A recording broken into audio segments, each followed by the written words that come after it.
Remember this guy, 37-year-old Dayne Mitchell, who spewed insults at Prime Minister Andrew Holness and the Jamaica Constabulary Force or police on social media while stridently declaring he wouldn't abide by the curfew orders in mid-April? You can remember when he made a whole joke of it the next day. Nah, go inside. Nah, go in. Me I go in 7:30. I go in 7:30. No, 7:30 me I got my bed.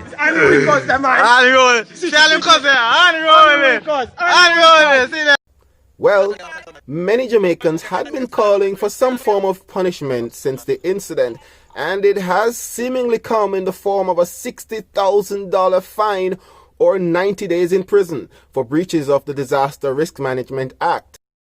You may recall that Mitchell did apologize. That is disgraceful and demeaning.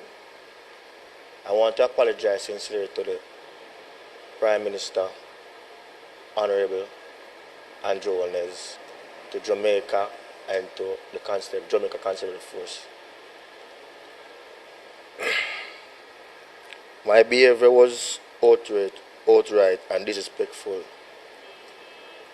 The things I said is not worthy to repeat, but I want to say I'm very sorry for saying all those things.